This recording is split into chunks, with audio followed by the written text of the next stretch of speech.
Good evening, everyone, and welcome to our show. We're so happy to be here with you. I'm your host, Shannon Rae, and tonight we're welcoming in the holidays with this very special episode of the Artist Showcase, featuring an incredible singer-songwriter whose journey is full of dreams coming true and an unexpected turn in his path. This is a beautiful Christmas story, and we can't wait to share it with you. You'll get to meet him and hear his story right after this.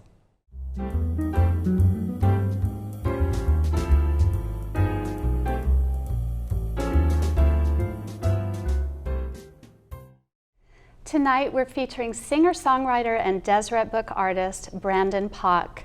Brandon is a graduate of Berklee College of Music in Boston, was backup singer for Charlie Puth, opened for Pentatonics, has sung as a lead male vocalist for the live event band Metro Music Club, and just released his first single titled Worth Saving.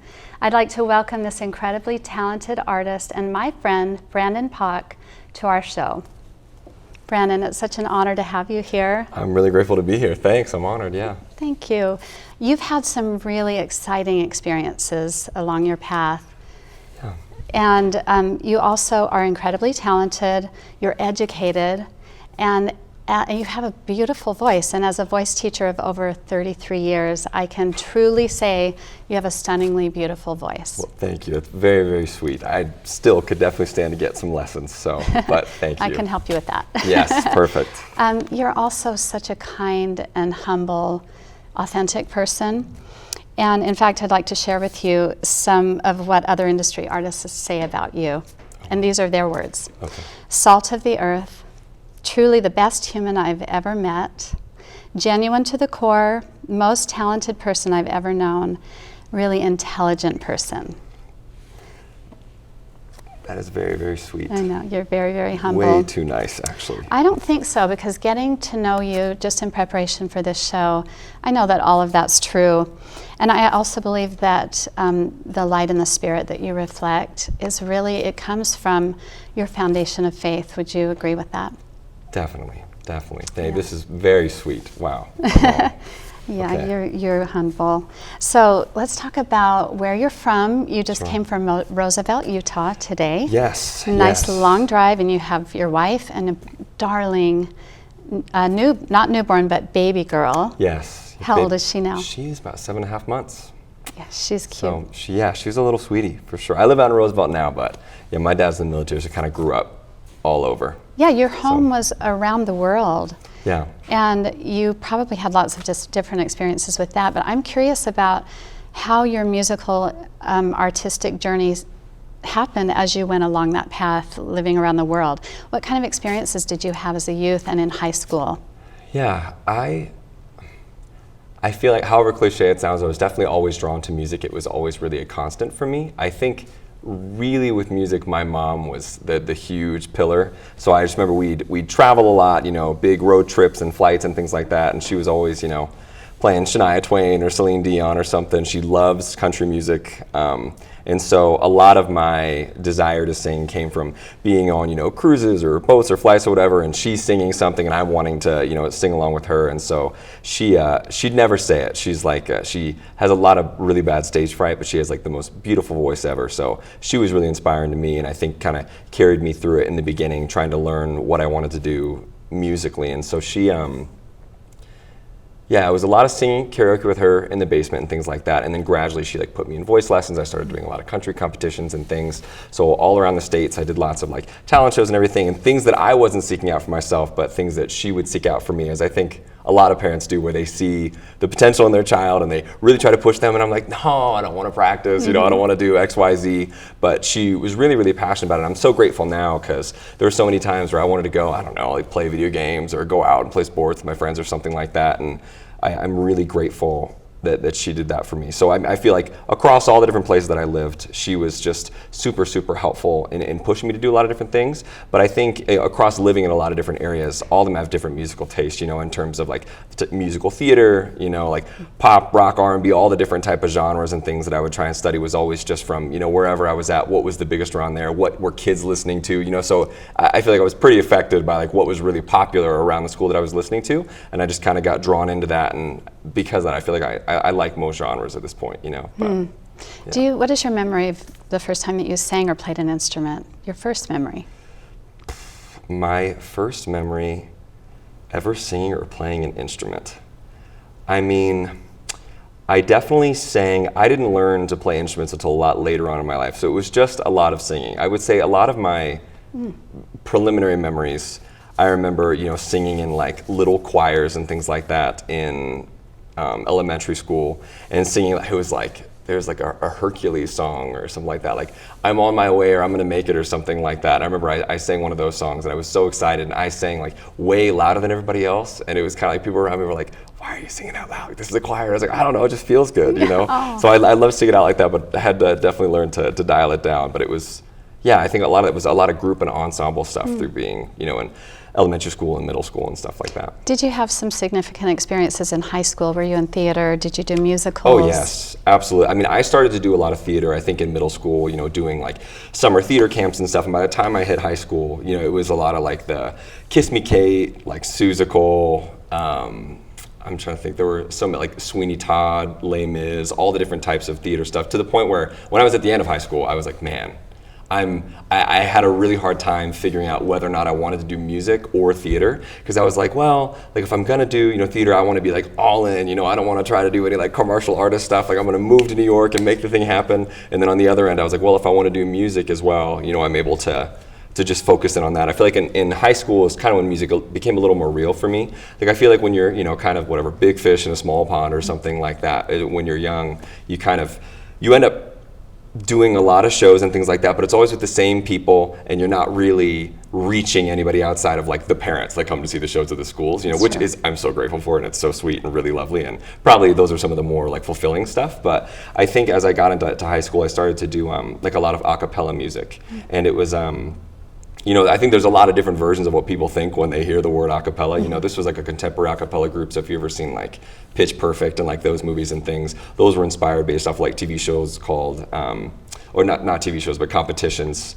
like the national championship of high school a cappella, the national championship of collegiate a cappella, and things like that. And so I started doing a cappella music, and I moved to Ohio. This was like the 7th or 8th move in my life, and I landed, and I was super upset. I was like, oh, you're moving me again. I was so mad at my parents for moving me somewhere again. And I was like, I'm gonna have to make new roots and stuff. And what year was this in high school? I'm curious. This was going into my junior year. So this is like the summer, right after my sophomore year. Yeah, that happened. It was weird. I got like this whole hair loss disease. It was pretty crazy, but there was a lot of rough stuff there. But yeah, it was like alopecia areata is what it's called, where basically like, you lose pieces of your hair. And eventually it was like, I was kind of like half balding coming in, and I was like, my life is ruined. And I was like, it's your fault, but not really. But it was just, I was really, I was really vulnerable.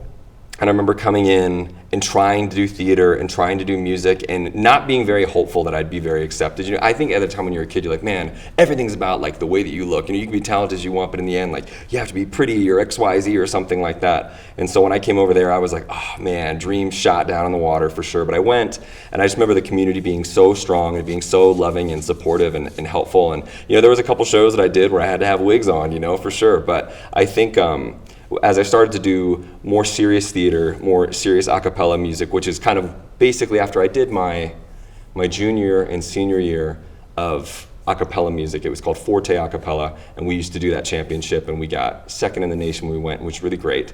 And basically the summer after I graduated from high school, a lot of the high school kids that were really big into a cappella across the states were invited to this thing called A Cappella Academy, which is basically like this really intensive, pretty selective collegiate a cappella camp that's run by Pentatonics. So basically they like host a lot of different seminars, and all these different people who they know from the a cappella business, from production, from songwriting, all these different things that help with arranging, vocal training, all of that. And they brought everybody together for that summer, and that was like, oh man, like music is going to be it for me, And so I went and I got sorted into like, it was like the R&B gospel group, which, would eventually foreshadow, because I didn't think of myself as an R&B gospel artist, I was just like, I'm just, and it was still an a cappella group, so it's not like they were like, Brandon, this is you, but still it was such an amazing experience to meet all these really, really talented high school kids who were just so dedicated and devoted to the craft, And I feel my parent, my dad's, Korean, and he was like, well, you've got some options, son. You could be a doctor, you could be a lawyer, you could do whatever. But for me, I just, I always loved music so much, but it was during that period where I was like, okay, maybe music is for real, you know, and that was amazing. I got to meet, you know, a lot of the members of Pentatonics and things, which was super, super cool. And then the next year they did a subsequent version of the same camp, and I went back, and that's what they had us sing like backgrounds on one of Pentatonics' records, which is super, super cool. So we got to go and, you know, be in like this big group ensemble and sing, you know, line, sight read, and stuff like that for their record, which is cool, which is like their first self-named one that was more like their original music. So when they branched out from being just covers to doing original stuff, that was when I finally got to like be on one. And it was so cool. So that's amazing really to have been there at the beginning.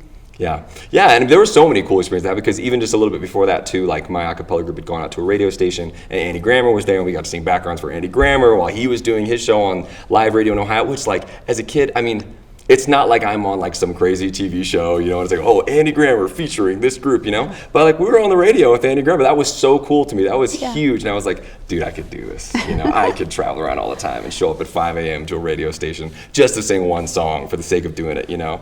But it was electrifying. You know, it was so cool. That was really a passionate time for you. Oh yeah, definitely. And inspired you to continue to move forward.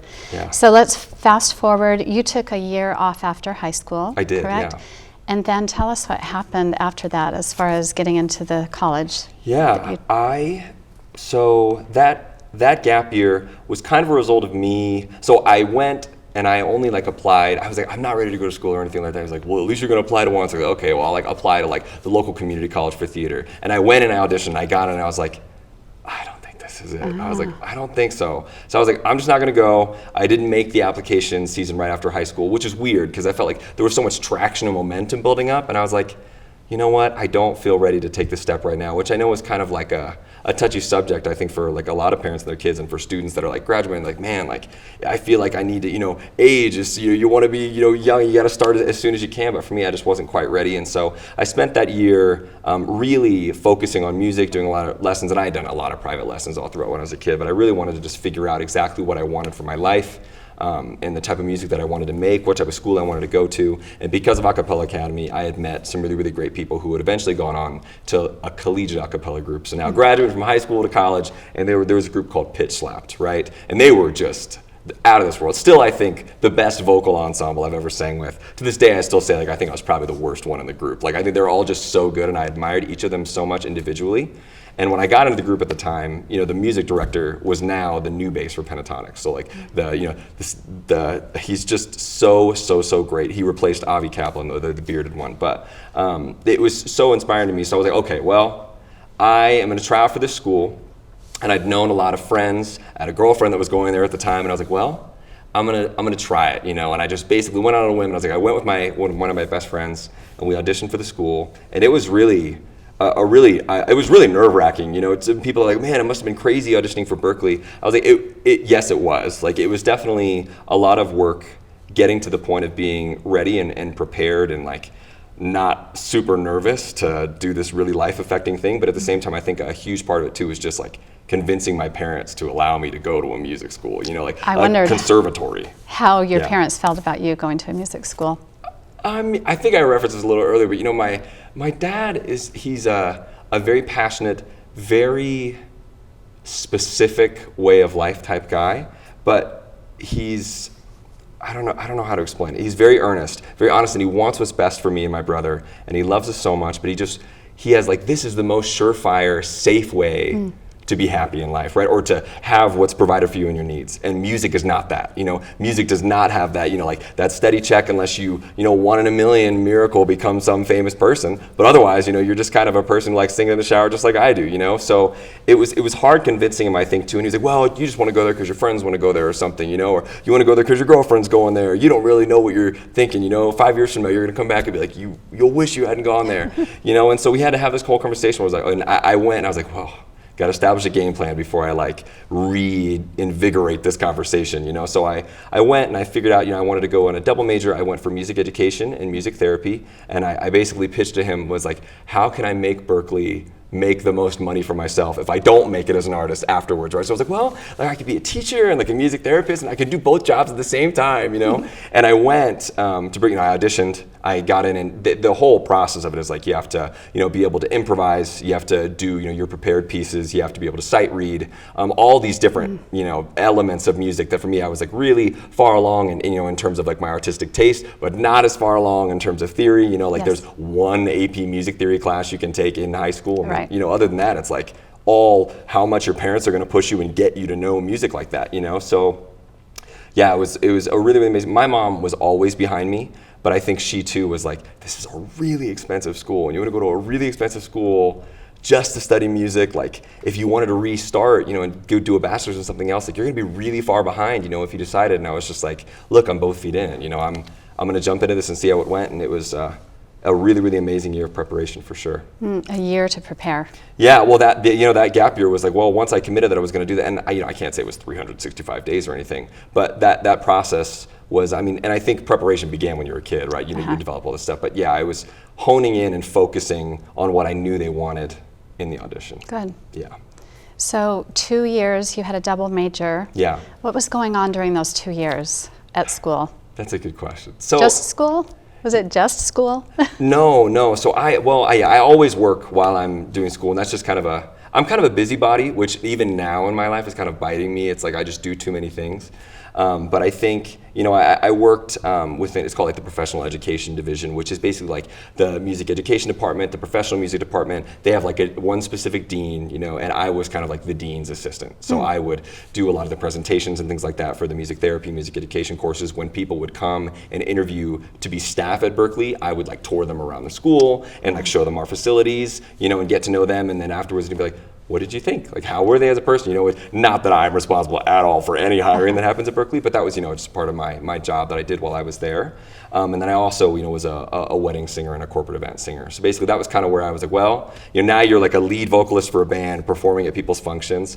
And, when you hear that, I always think of like Adam Sandler and Wedding Singer. And I was like, oh, this is just funny, like Julia Gulia, all these references, But when you go to somebody's wedding, like if you don't know your music, like it's really scary. These are people who've paid a lot of money, but also who like, they really just want to have the time of their life, And so as I was in it longer, I kind of realized how important of a moment this is for them, and like the power of music. People always cry every single time during all their special dances, and it's something really special. So, to this day, because I still do it, and I really love it. It's a special experience. But yeah, so I worked into that, and then those first 2 years I would do music education and music therapy, and I was doing multiple internships at one time, right? So like I'd go to a school, to go and teach their kids, or like shadow their band director or something like that, or their choir director, and prepare lesson plans and things like that. And then on the other end, I would go to a hospital with like, children with disabilities or geriatric care or something like that, and do music therapy with different populations as well. And I remember feeling like, well,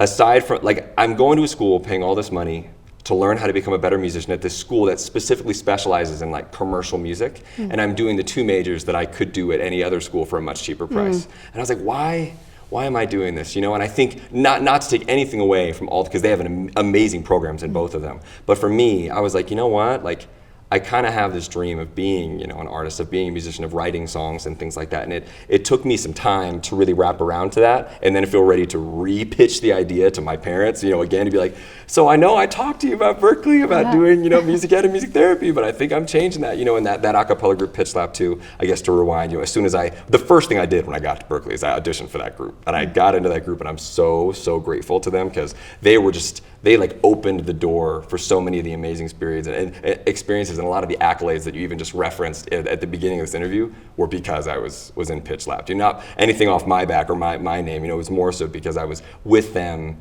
and was able to kind of ride along with them into some pretty awesome experiences. So how did this shift happen to actually go into the new degree? So I was feeling pretty exhausted by the end of my sophomore year. And I was kind of beginning this downward slope of like, in the beginning, that first year, I was like, this is my time to prove myself. I don't have time to think about whether or not I'm happy or sad. I'm gonna give it everything I've got. Like, you only get as much out of Berklee as you're willing to give. And I was like, if I'm spending all this money, I'm gonna just push and push and push. So I try to get into all the different, like clubs and groups and jobs and things that I wanted to do, which was really awesome. But I felt like at the end of the day, my last priority and the thing I was least excited about was both of my majors. I was always like, man, like, 1 a.m. at night after a gig. Now I got to do my lesson plan for tomorrow morning. I don't feel like doing this right now, you know? And there were so many people who were really excited about doing those types of things. Just for me, I realized my priorities weren't there. And I talked to my friend who was in the songwriting degree, because that was like, I think my secret, you know, not like my guilty pleasure major behind the scenes, but it was like, man, like I'm so interested, you know? And so I just started digging into their curriculum, anything I could find on like, you know, grids and stuff like that for what they offered online. And I just looked at it and I tried to get familiar with it. And then I would reach out to my friends who were in the major who I was doing, you know, music with and pitch lapped and in different groups and things. And they were like, yeah, like, we love it, you know, and I had always been frustrated that I couldn't write music or that I couldn't play an instrument. Like, every time I wanted to do a show, like, we love your voice, come on out. I was like, okay, let me get a person that can play guitar or piano for me, or somebody that can do something else for me, because it was always frustrating that I didn't know how to play my own instrument. And so I went and I was like, okay, I'm gonna go and switch to songwriting on a whim midway through school. And a lot of the credits I had accrued because I had done so many from the double major that now didn't count towards anything for the songwriting major. So it was a bit of a step back. But at the same time, I still finished within 4 years. But if I had started with songwriting, I think I would have finished in like 2.5 or 3. But man, it was a really, really amazing experience taking that shift. And then as soon as I got into the new major, I like booked myself a show in like October.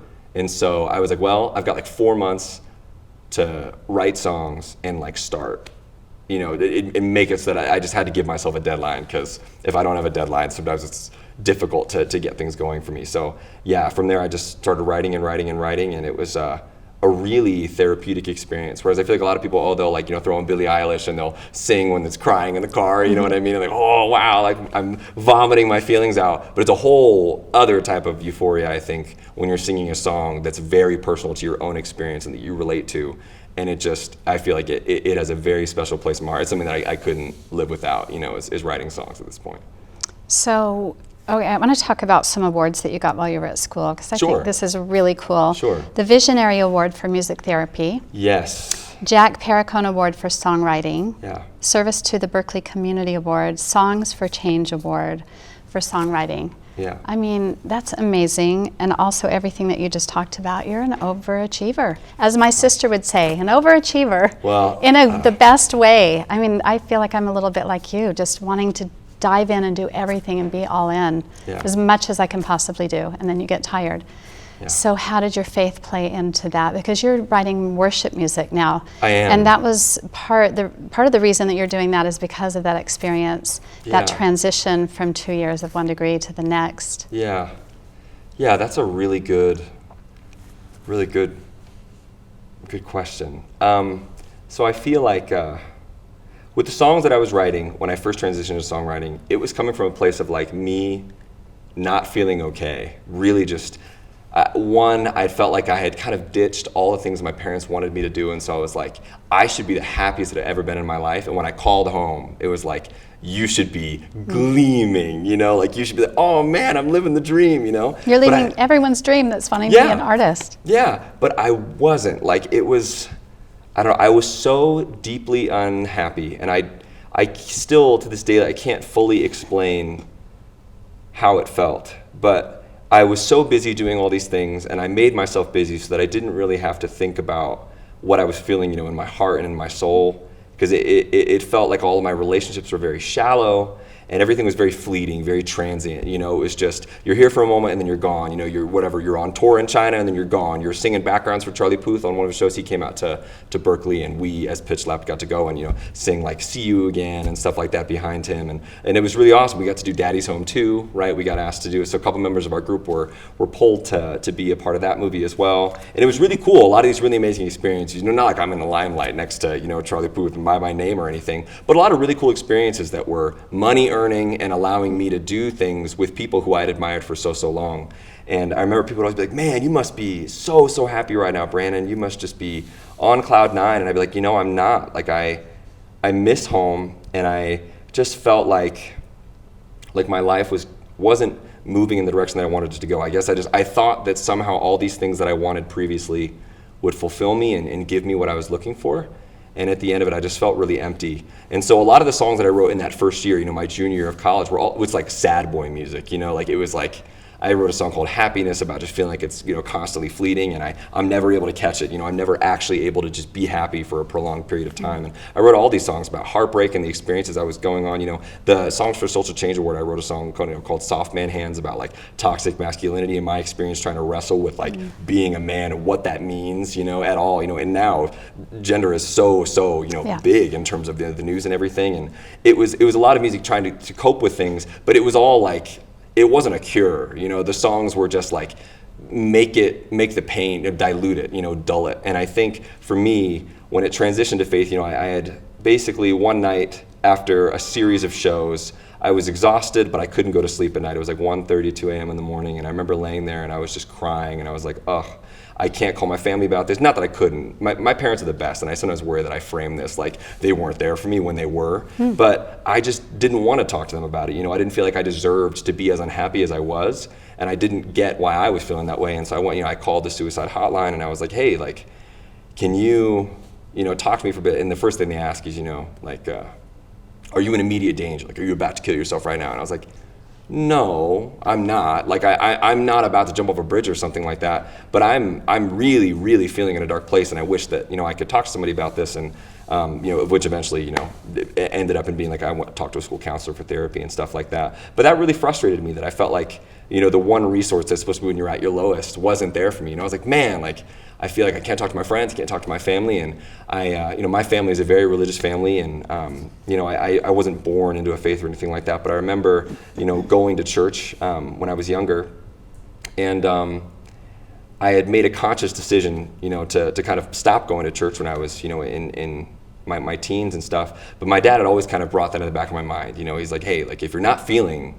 good, like, you don't really have permission to not feel good, but if you don't feel good, just realize the reason is probably because you don't have a relationship with God, And I hated hearing that, especially as a musician. I'm like, look, like, music is the closest thing I can get to spirituality. It just felt so invigorating to be on stage and everything, but at the end of it, it wasn't there anymore. And so I was like, okay, I will give this a try. So I went, I didn't tell my parents, but I was like, I'm gonna go, to church for the first time in a really long time.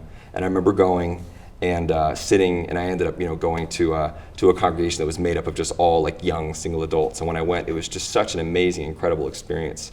And I still remember the Spirit was just so strong when I went, and it was like, okay, like, this is something very, very real. And I committed to like live, the principles of the gospel for like 3 months. And that was a really amazing transitionary period for me. And my music became happier, and my music became about praising God and just enjoying different things in life. And I felt this huge mental shift as I gave up some of the habits and addictions and things like that I used to be susceptible to and used to be engaged in. And as I kind of gave my life over, as people say, over to Christ or over to God, I just felt this new lease on life, and that was where I ended up meeting my now wife. Just all these amazing things, and I got to have all these incredible experiences. I did all these shows, and I remember like a talent scout came out from America's Got Talent to come and see one of my shows, and they were like, "This is amazing, this is incredible. They're like, we'd love to put together like an audition tape or something, and we'll put you on the show, And I remember that year, I kind of gradually became less involved with music, even though I was doing all these shows still, and more interested in my spiritual growth. I was just reading the scriptures all the time. I remember like Jesse McCartney's songwriter was like speaking to us at like a seminar for one of our songwriting classes right towards the end of my time at Berkeley. And he was talking to us, and one of my classmates turns over to me, he's like, "What are you doing?" And I'm like behind a pillar, like reading in my quad, like reading the Bible and the Book of Mormon, all these different things. And it was just so cool. It was amazing experience to feel kind of the light come back, despite the fact that I didn't really know where my life was going anymore. Like the dreams I had, I'd kind of achieved them. And I was like, do I want to keep doing this? I didn't know, but I decided that I wanted to, serve a mission for my church for a couple years after, graduating with my bachelor's. And so I had this shift of like beginning to make worship music, but at the same time being like, like if you don't want me to be a musician, if that's what this sign is, fine, that's okay. I'll just stop. I said no to America's Got Talent because ended up going on my mission, and they wanted me to stay longer than when my call was. And I was like, okay. So I said no to that. And it was scary, but it wasn't hard, because I think I trusted and kind of knew that what I was doing was leading me to a happier and healthier and more joyful life, So I went on my mission. I got to do a lot of music experiences while I was out there, which is so cool. Got to talk to people about the gospel and teach through music and everything, which is super cool. And then I came back and I was like, well, I guess I got to reinvent myself. And then I ended up moving out here to to Utah to follow because I dated my now wife back in college, and she graduated at the same time I did. I went on my mission. She waited because she's amazing. The 2 years. I know. To this day, I'm like, I don't know how you did that. But then then I came, and she was living in Roosevelt as a pharmacist, and so I like moved in with my mother-in-law, which is a whole other crazy thing. And then we dated for like 3 months, and then we got married, and then I got scouted by Shadow Mountain Records through Deseret Book, and then they signed me a deal. And so now I do like, the wedding and corporate stuff. I write first dance songs, in terms of like the secular stuff, but then I get to write worship music, get paid to do it, and do shows all the time out here. It's awesome. Incredible. Yeah. And you've just released your first single. I did, yes. Yes, I've written a lot of songs, but the first one that's been released is Worth Saving. Yeah, that came out September 27th. Oh, that's been on repeat for me. I love the song. It's so good, and you'll be singing that for us. Can you tell us what's coming up next for you, of course, and then how we can follow you? Yes. So in terms of my social media handles, it's Brandon Pak Music, Brandon P-A-K Music. But as of right now, I just did a show at the Nativity Market. And honestly, it's a lot of Pioneer Day concerts, like women, Time Out for Women conferences and things like that. But over the next couple months, I'll just be releasing more singles, and then towards the end of next year is when I'll be releasing my first EP. So yeah, it should be about 6 to 8 songs or so. And I'm really, really, really excited about it. I mean, I think I've been, since even just being here, I feel like so much of the music that I've written has been so spiritually filling for me. And then I also get to do a lot of shows out in Roosevelt. There's like addiction recovery centers and things like that. And a lot of my music is very, very geared towards that. And so I get to perform. And I think those are some of my favorites. It's just small, intimate spaces and rooms for some of their banquets and people who have chosen to overcome really difficult life circumstances and diseases of addiction and to turn their life over. And that's so much of what my life has felt like. Thank you for being so honest today. And you're a really special person. And I know that lots of other people are saying that, and you're just so humble, and your music's amazing. So are you ready to sing? Yeah, okay. Absolutely. I'm happy that our audience gets to hear your amazing songs. Thank you. Thank you so much for being here with us. Absolutely. Up next, Brandon will be taking the stage with his newly released single, Worth Saving. We'll see you right back here. It's official. Dixie State University is now Utah Tech University. Our Polytechnic focus combines active learning with career readiness in all of our 250 programs. As one of the fastest growing, most affordable, and safest universities in the country, Utah Tech was recently ranked as a top 10 arts and science college. So, join us and experience the difference at Utah Tech University. Hi everyone, I'm Brandon Pak, and tonight I'm going to be performing a couple of my original songs. This first one is called Worth Saving.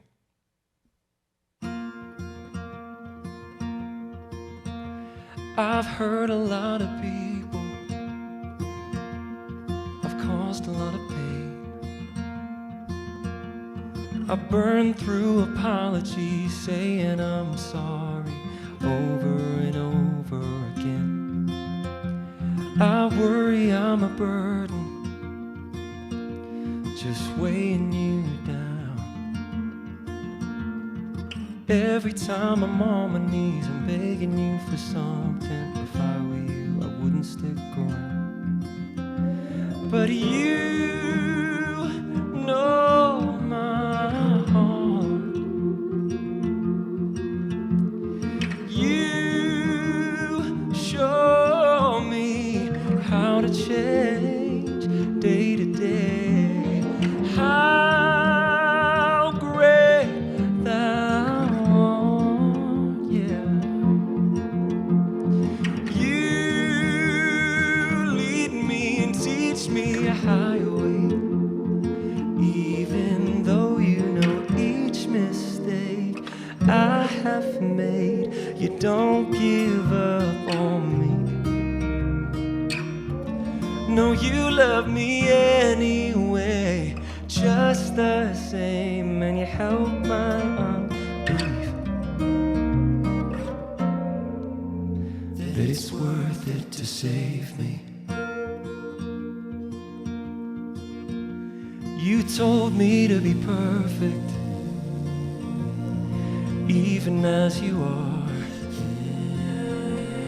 Well, getting there's a journey. I'm better than the old.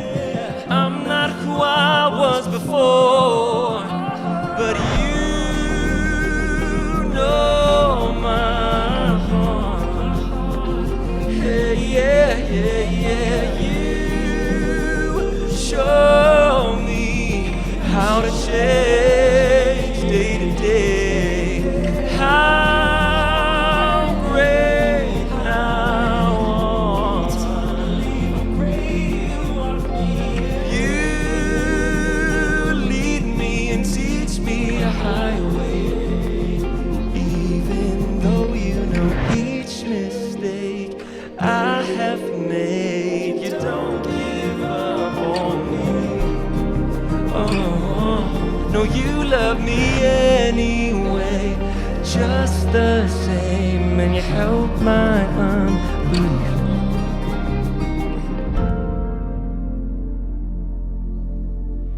You tell me I'm worth it, even though I don't deserve it.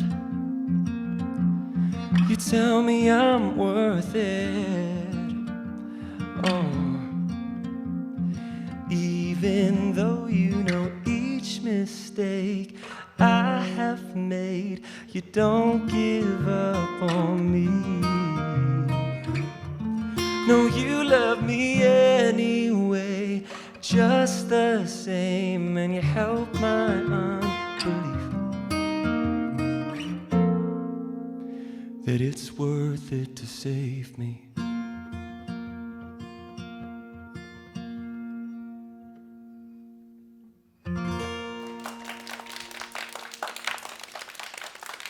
Thanks so much, everyone. This next song is called Proof.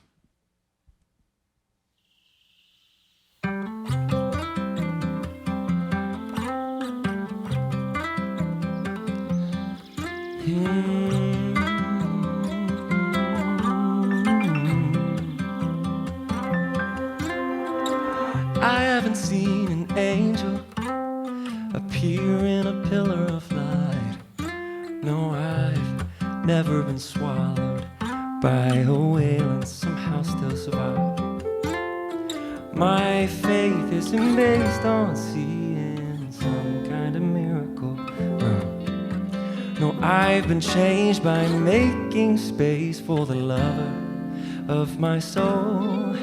I don't need to feel the holes in his hands to know that he died so we could live again. I don't need to be pricked by the crown of thorns to know that he's king and they killed him for it. I don't need proof to believe what I already know is true. I'm blessed to be saved by the grace of the healer. I don't need proof, I know that God is real. I know, I know, I know, I know, I know it.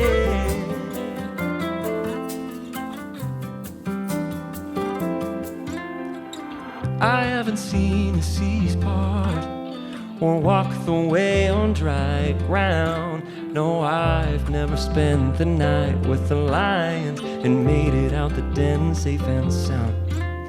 But even if I could, I wouldn't ask for a miracle. No, I've been changed by making space for the lover of my soul. I don't need to feel the holes in his hands to know that he died so we could live again. I don't need to be pricked by the crown of thorns to know that he's king and they killed him for it. I don't need proof to believe what I already know is true. I'm blessed to be saved by the grace of the healer. I don't need proof, I know that God is real.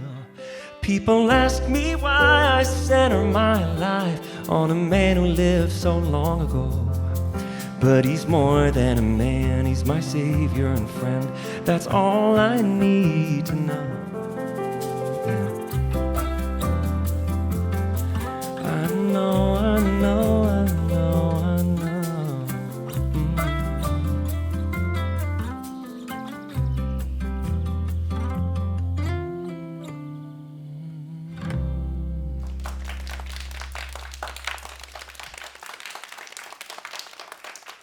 This next song is called Give It All Up Again.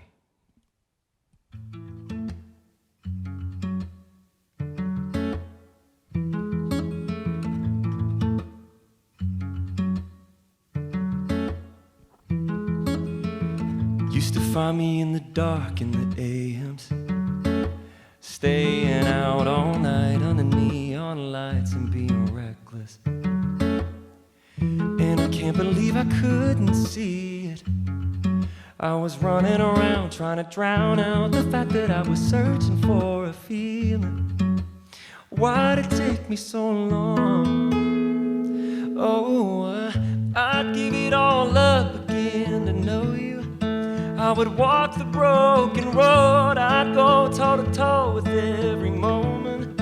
I thought I couldn't go on anymore through every sacrifice. You were right there by my side. I'd give it all up again to know you. I would give it all up again.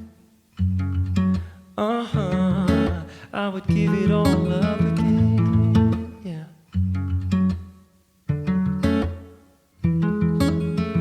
Easy to wonder if it's worth it in the end. Leaving bad habits behind and friends who don't understand who end up saying goodbye. But I know that I can't make them feel it. No matter how many times I explain that there's something burning deep inside my spirit. And I've waited so long. Oh, I'd give it all up again to know you. I would walk the broken road, I'd go toe to toe with every moment. I thought I couldn't go on anymore through every sacrifice. You were right there by my side. I'd give it all up again to know you. I would give it all up, give it all up, yeah. Yeah, I'd give it all up again to know you.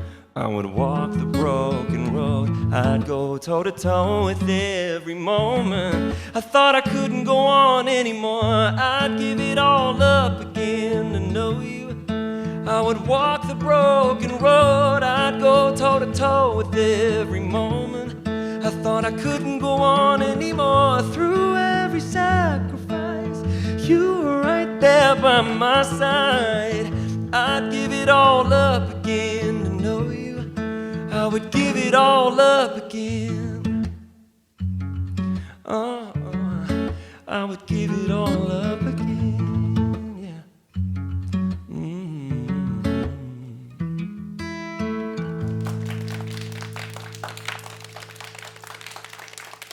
Thanks so much. This last tune is called Too Far Gone.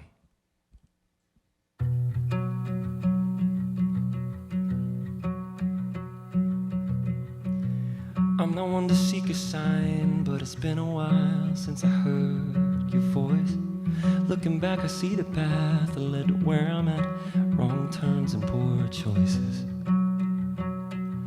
Now I'm on the journey home,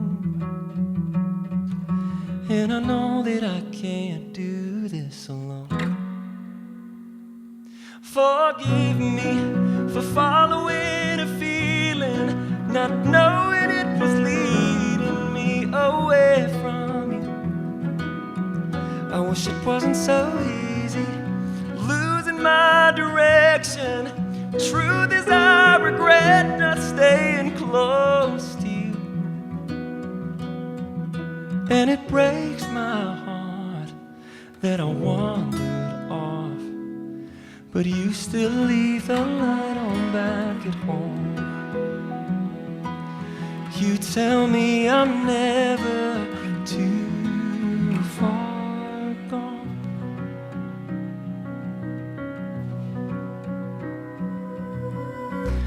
I don't have any excuses. I wanna do this, change and make it last. Anything I have to give up or let go of, I'm ready to sacrifice. Even though the journey's long, I know I don't have to do it alone. Forgive me for following a feeling, not knowing it was leading me away from you. I wish it wasn't so easy, losing my direction. Truth is I regret not staying close to you. And it breaks my heart that I wandered off, but you still leave the light on back at home. You tell me I'm never too far gone. No, there's no ocean too deep, no mountain too steep, no darkness so cold, no place I could go you can't reach, no soul so impure you can't clean, no child of your own you won't bleed. So please forgive me for following a feeling, not knowing it was leading me away from you.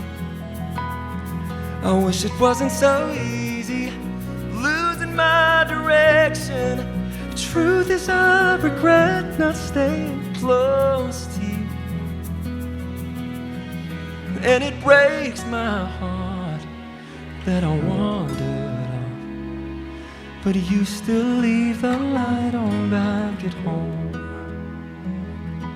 Yeah, you tell me I'm never too far gone.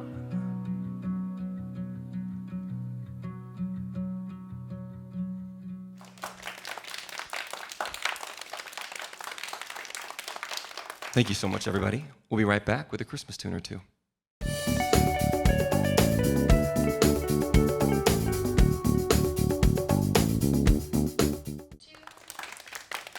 All right, everyone, and we're back. Again, I'm Brandon Pock, and this will be a couple of Christmas tunes. This first one is O Holy Night.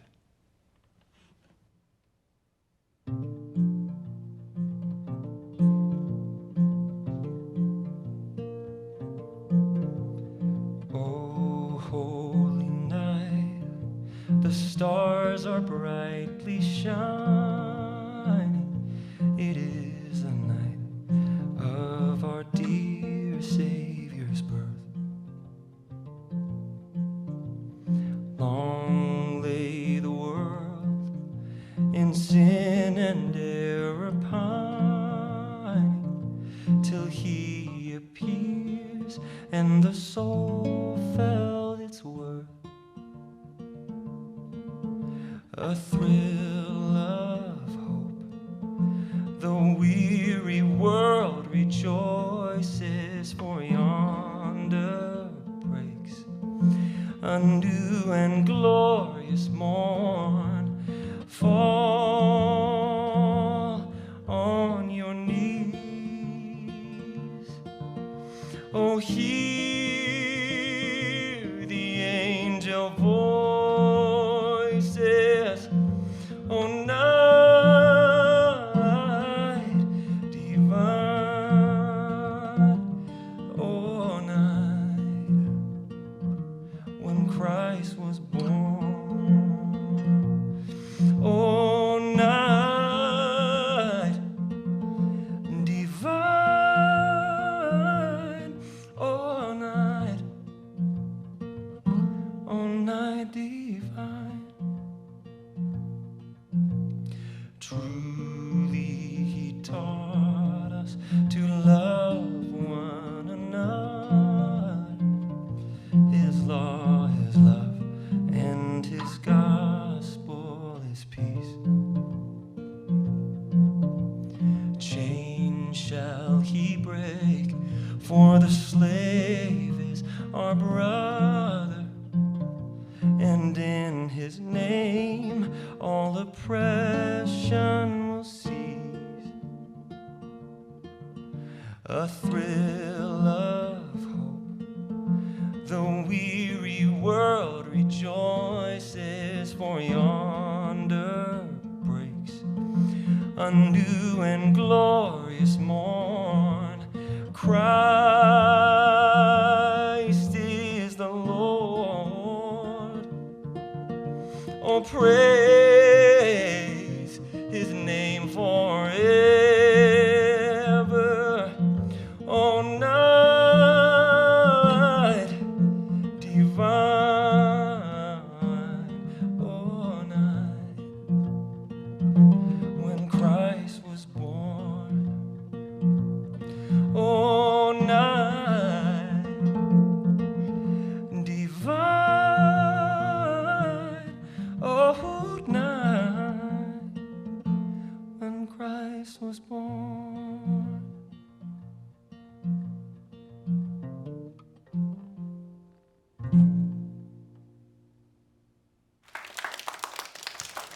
Thanks so much.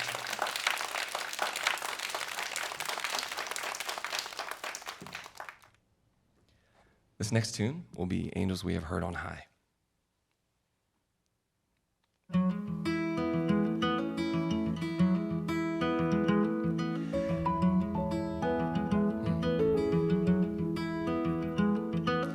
Angels we have heard on high, sweetly singing o'er the plains and the mountains in reply, echo in their joyous strains. Gloria, Gloria. Shepherds, why this jubilee? Why your joyous strains prolong? What the gladsome tidings be, which inspire your heavenly song? Gloria,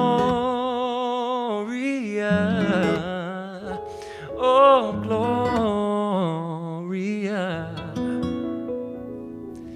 in excelsis Deo, Gloria,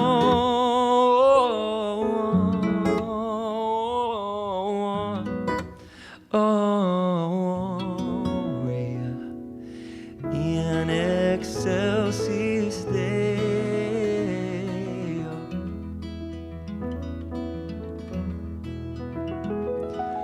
Come to Bethlehem and see he whose birth the angels sing. Come adore on bended knee Christ the Lord, the newborn King. Gloria, oh, yeah.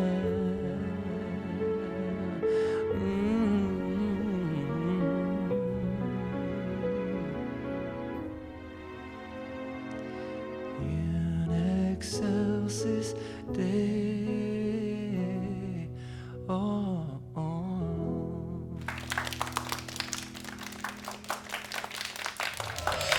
We'd like to thank our sponsors for tonight's show, Interiors Inc., Alan Holben Photography, our sound engineer, Kensington Owens, our production crew here at Utah Tech University TV studio, and our very special guest tonight, Brandon Pock. Thank you for watching and being a part of our show. We're so honored to have you along with us. Make sure to subscribe and follow on social media, and we'll see you back here for another episode of the Artist Showcase.